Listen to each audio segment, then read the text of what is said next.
السلام علیکم ورحمۃ اللہ وبرکاتہ۔ جیسا کہ آج 5 اکتوبر ہے اور آج کے دن کو خصوصاً منسوب کیا گیا ہے استاد کے ساتھ،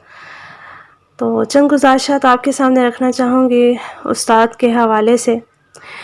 استاد کو ہر زمانے میں ہی قدر کی نگاہ سے دیکھا جاتا رہا ہے، اور استاد کی اہمیت اور ان کے مقام و مرتبہ کی خاص وجہ یہ بھی ہے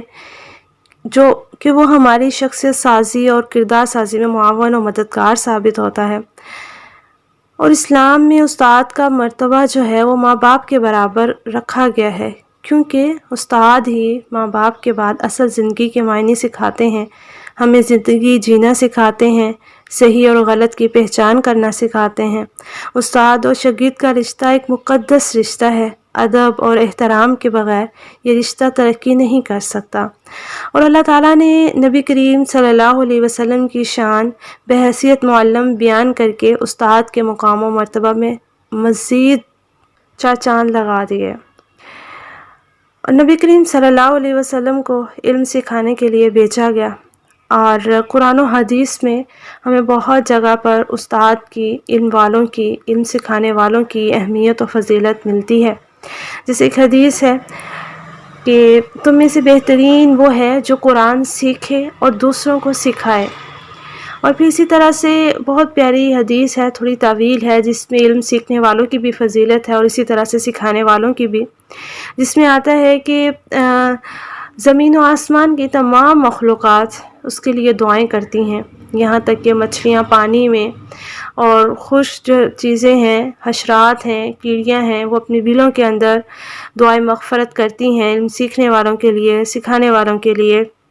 اور پھر یہ کہ علماء کی اہمیت کو بتایا گیا کہ علماء کو عام لوگوں پر ایسے ہی فضیلت حاصل ہے جیسے 14ویں کے چاند کو تمام ستاروں پہ۔ اور علماء درہم و دینار کا ورثہ نہیں چھوڑتے، وہ تو علم کا ورثہ چھوڑتے ہیں، لہٰذا جو اسے حاصل کرے وہ بڑے ہی نصیب والا ہے۔ اور ایک اور بہت پیاری حدیث ہے جس میں آگے سکھانے کی اہمیت اور فضیلت مزید پتہ چلتی ہے۔ نبی صلی اللہ علیہ وسلم نے فرمایا، نَزَّرَ اللَّهُ امْرَأً سَمِعَ مَقَالَتِي فَبَلَّغَهَا، اللہ تعالیٰ اس کے چہرے کو روشن رکھے جو میری حدیث کو سنے، میری بات کو سنے اور پھر اسے دوسروں تک پہنچا دے۔ یعنی اس میں سیکھنے کے بعد دوسروں تک پہنچانے، سکھانے کی اتنی فضیلت بتائی گئی کہ رسول اللہ صلی اللہ علیہ وسلم نے اس کے لیے خصوصاً دعا کی، اللہ اس کے چہرے کو روشن رکھے۔ اور حضرت علی کا قول بھی آپ سب جانتے ہیں، کیا کہتے تھے کہ مجھے جو ایک بات بھی سکھاتا ہے، ایک لفظ بھی سکھاتا ہے، میں اسے بھی اپنا استاد مانتا ہوں۔ اور پھر ایک اور بہت پیارا واقعہ ملتا ہے، ڈاکٹر اشفاق احمد اپنی کتاب میں لکھتے ہیں کہ اٹلی میں میرا چالان ہوا، اور میں کام کی مصروفیات کی وجہ سے جو فیس ہے وہ ادا نہ کر سکا، تو مجھے کورٹ میں طلب کر لیا گیا۔ اور وہاں پر جب مجھ سے پوچھا گیا تو میں نے بات شروع کی اور میں نے کہا کہ میں ایک پروفیسر ہوں، اور میری آگے بات ابھی مکمل بھی نہ ہوئی تھی کہ جج صاحب نے کہا کہ آ ٹیچر ان دا کورٹ، اور وہ کہتے ہیں کہ تمام لوگ جو ہے وہ کھڑے ہو گئے ایک استاد کے ادب میں، اور میرا چالان جو ہے وہ بھی کینسل کر دیا گیا اور عزت کے ساتھ مجھے رخصت کیا گیا۔ تو وہ بتا رہے تھے کہ جن ملکوں میں، جن قوموں میں استاد کی قدر ہے وہ ترقی پاتی ہیں۔ اور اگر آج ہم دیکھیں تو بہت دکھ سا ہوتا ہے کہ اس وقت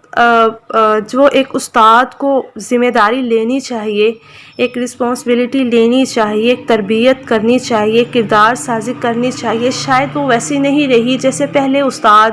اس کو سمجھتے تھے یا ایک ذمہ داری لے لیتے تھے۔ اور پھر شاگردوں کی بات کریں تو بھی بہت دکھ ہوتا ہے کہ وہ استاد کا ویسا احترام اور عزت نہیں کرتے جیسا کہ ہونی چاہیے۔ تو ہمیں ضرور اس کے اوپر بھی کام کرنا ہے کہ ہم صرف ایک دن منا کر کام ختم نہ کر دیں، بلکہ ہم اس کو اجاگر کریں کہ ایک استاد کی کیا ویلیو ہے اور اس کو کس طرح سے اس کے سامنے عزت کا اور ادب کا خیال رکھنا ہے۔ امام شافعی فرماتے ہیں کہ امام مالک کی مجلس میں بہت ہی باوقار قسم کے لوگ ہوا کرتے تھے اور بیٹھا کرتے تھے، یعنی مجلس اتنی باوقار ہوتی تھی کہ جو طلباء تھے وہ ادب سے بیٹھتے، اور کہتے ہیں کہ حتیٰ کہ ہم لوگ اپنی کتابوں کا ورق بھی آہستہ الٹتے تاکہ کھڑکھڑاہٹ کی آواز پیدا نہ ہو۔ اور جب میں نے امام شافعی کا قول پڑھا تو مجھے ساتھ ہی اپنی کلاس بھی یاد آئی اور اپنا کچھ علم کا دورانیہ بھی. ہم بھی استاذہ نکہت ہاشمی کے سامنے جب بیٹھا کرتے تھے تو ایسے ہی ایک بہت ہی پروقار قسم کی مجلس ہوتی، اور ہم بھی جب بک کے پیج پلٹتے تو اتنی آہستگی سے کہ اس کا شور پیدا نہیں ہوتا تھا، اور بہت زیادہ ان کے سامنے عزت اور ادب احترام رکھا، اور آج ملتا بھی ہے اس کے آؤٹ پٹ میں. آج ایک استاد کی نظر سے ہمیں جب اسٹوڈنٹس دیکھتے ہیں تو وہ دیتے بھی ہیں، کیونکہ ہم نے اپنے استادوں کی قدر کی، ان کی عزت کی، ان کی رسپیکٹ کی. مجھے یاد ہے اپنی 8th کلاس کی ٹیچر بھی، انہوں نے مجھے کیا سکھایا تھا، اور مجھے 9th کلاس کی ٹیچر بھی، انہوں نے مجھے بڑی اہم بات سکھائی تھی تو معمولی، لیکن وہ میرے علم میں نہیں تھی، جو کہ مجھے اب تک پتہ چلنی چاہیے تھی، لیکن مجھے اس ٹیچر نے سکھائی. اور آج بھی جب میں یاد کرتی ہوں تو میرے لیے ضرور ان کے لیے دعائیں نکلتی ہیں. تو ایک استاد جو ہے اس کے پاس بچہ بہت ٹائم رہتا ہے، اس کے پاس بہت اچھا موقع ہوتا ہے کہ وہ شاگرد کو دنیا میں کھڑے ہونے کے ساتھ ساتھ آخرت میں بھی کھڑے ہونے والا بنا دے. وہ خود بھی علم حاصل کرے، قرآن و حدیث کا بھی علم لے، اور باقی علوم و فنون جو ہے اس کے بارے میں بھی وہ سکھائے، لیکن اللہ تعالیٰ کے ساتھ بھی تعلق ضرور جوڑے. ایک میتھ کا ٹیچر بھی جو ہے نا اپنے لیکچر کے دوران اپنے اسٹوڈنٹ کا تعلق اللہ تعالیٰ سے جوڑ سکتا ہے، اگر اس کے اندر ہے. اگر وہ چاہتا ہے میں اپنے بچے کو، جو میری کلاس میں بیٹھے ہیں، جو میری ذمہ داری ہیں، میں ان کو صحیح راستہ دکھلا جاؤں. اور پھر ایک اسٹوڈنٹ کو ضرور چاہیے کہ اپنے استاد کی قدر کرے. استاد بڑا ہوتا ہے عمر میں بھی، وہ بڑے لوگوں کی بھی اللہ تعالیٰ نے قدر کرنے کی بات کی. اور پھر ایک استاد جو آپ کو سکھا رہا ہے، آپ کے لیے وقت لگا رہا ہے، آپ کے لیے صلاحیتیں لگا رہا ہے، ان کے لیے ادب سکھایا جائے. والدین اپنے بچوں کو سکھائیں. آج کے والدین خود بچوں کے ساتھ مل کر اپنے استاد کی برائیاں کر رہے ہوتے ہیں. تو اس چیز پہ ضرور ورک کرنا ہے، خود بھی سکھانا ہے اپنے ارد گرد کو. آپ اگر ایز اے اسٹوڈنٹ ہیں تو بھی، ایز اے ٹیچر ہیں تو بھی اس چیز کو ضرور آگے لے کر چلیں اور ضرور سکھائیں، تاکہ ایک سوسائٹی میں استاد کا جو ادب احترام ہے وہ مزید اجاگر ہو سکے.